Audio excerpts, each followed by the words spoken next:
அமெரிக்க அதிபர் தேர்தலில் முடிவுகள் வெளியாகி வரும் நிலையில் தற்பொழுதைய நிலவரப்படி டொனால்ட் ட்ரம்ப் கமலா ஹாரிஸ் இடையே கடும் போட்டி நிலவி வருவதாக தெரிகிறது.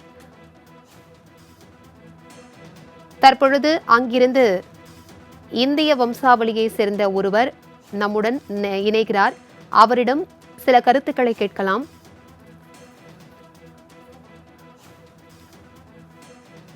சார் வணக்கம். தற்பொழுது அமெரிக்காவில் அதிபர் தேர்தலானது நடைபெற்றுக் கொண்டிருக்கும் நிலையில் இரு கட்சியினரிடையே கடும் மோதல் போக்கு நிலவி வருகிறது.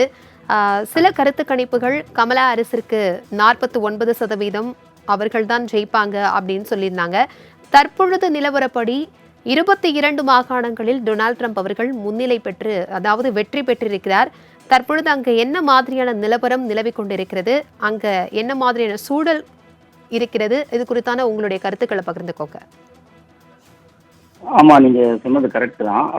எலெக்ஷனுக்கு முன்னாடி வரைக்கும் இந்த போல்ஸ்லாம் வந்து ரொம்ப டைட்டா தான் இங்க போல்ஸ் இருந்தது. பட் இப்போ எலெக்ஷன் ரிசல்ட்ஸ் வர வர டொனால்ட் ட்ரம்ப் வந்து இப்போ இந்த எலக்ட்ரல் ஓட்ஸ்ன்றது 270 வந்தா அதிபர் ஆயிடலாம். இப்போ Donald Trump already 230 electoral votes வந்து கைப்பற்றிட்டாரு. கமலா ஹாரிஸ் வந்து இப்போ நிலவரப்படி 182 கைப்பற்றிருக்கிறாங்க. இந்த ஒரு 7 ஸ்விங் ஸ்டேட்ஸ்ன்னு சொல்லுவாங்க. அந்த ஸ்விங் ஸ்டேட்ஸ் தான் இதை தீர்மானிக்கும். Arizona, Georgia, Michigan, Nevada, North Carolina, Pennsylvania, Wisconsin. அதில் வந்து இப்போ யார் முன்னணி இருக்கிறாங்க அப்படிங்கிறத சொல்லிக்கிட்டே வர்றாங்க. அதில் வந்து தற்போதைய நிலவரப்படி ட்ரம்ப் தான் முன்னணியில் இருக்கிறாரு அப்படின்னு சொல்கிறாங்க. ஸோ அவர் அதிபர் ஆகிறதுக்கான வாய்ப்புகள் தான் ரொம்ப அதிகமாக இருக்குது. அதுதான் இப்போதைய நிலவரம் இங்கே. சார், நீங்க சொன்ன மாதிரி ஒரு சில மாகாணங்கள்ல அது மட்டும் தான் முக்கியம்னு சொல்லியிருக்கீங்க. அந்த நீங்க குறிப்பிட்ட மாகாணங்கள்ல இப்ப யாரு வெற்றி பெற்று இருக்காங்க, இதுல யார் கைப்பற்றுவாங்கன்னு நீங்க நினைக்கிறீங்க? இன்னும் அந்த வெற்றி வந்து அறிவிக்கல அவங்க. ஆனா தற்போதைய அந்த முன்னிலையை அவங்க சொல்றதுபடி டொனால்ட் ட்ரம்ப் தான் அந்த 7 ஸ்டேட்லையுமே அவர் தான், 7 மாகாணத்திலையுமே அவர் தான் முன்னணியில் இருக்கிறாருன்னு சொல்றாங்க. அவர் வெற்றி பெறறதுக்கான வாய்ப்புகள் தான் அதிகம்னு சொல்றாங்க. ஸோ அவருக்கு இன்னும் 40 எலக்ட்ரல் ஓட் தான் தேவை. ஸோ அவருக்கான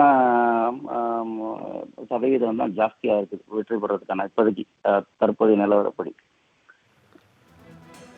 இந்த அமெரிக்க தேர்தல் முடிவுகளால இந்தியாவில் என்னென்ன மாதிரியான தாக்கத்தை ஏற்படுத்தும் சார்? ஒருவேளை ட்ரம்ப் வந்து இப்ப இருக்கிற நிலவரப்படி இவங்க ப்ரொஜெக்ட் பண்றபடி வின் பண்ணிட்டாருன்னா, அவரு இங்க இப்போ மெயினான ஒரு இஷ்யூ என்ன போயிட்டு இருக்குன்னா, நிறைய பேர்த்துக்கு மெயினாக டெக் ஜாப்ஸ்லாம் வேலை லே ஆஃப்ஸ் நிறைய போயிட்டு இருக்கு. ஸோ அவர் என்ன சொல்றாருன்னா, நான் வந்து வெளிநாட்டுக்கு வேலையை அனுப்புறதை நிப்பாட்டிடுவேன், எல்லாமே இங்கே இருக்கிற அமெரிக்கர்களுக்கு தான் வேலை கொடுப்பேன் அப்படின்னு சொல்றாரு. அது எந்த அளவுக்கு சாத்தியம் தெரியல. அது ஒரு முக்கியமான கொள்கையா இருக்கும். இன்னொன்று வந்து இப்போ இவங்க இந்த பைடனோட ஆட்சியில் வந்து பணவீக்கம் ரொம்ப அதிகமாயிடுச்சு, இன்ஃப்ளேஷன்.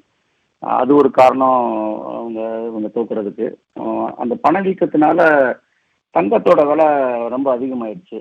ஸோ இவர் வந்து நான் அதை கட்டுப்படுத்துவேன்னு சொல்றாரு. கட்டுப்படுத்தினா தங்கத்தோட விலை வந்து கம்மியாகிறதுக்கான வாய்ப்புகள் இருக்கு. இது ரெண்டு தான் இமீடியட்டான தாக்கமாக எனக்கு தெரியுது.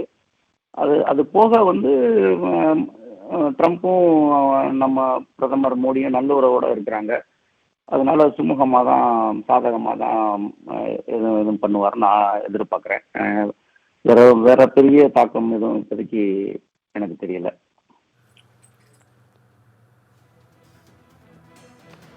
அமெரிக்காவில் உள்ள நிலவரத்தை தற்பொழுது எங்களோடு பகிர்ந்தமைக்கு மிக்க நன்றி சார்.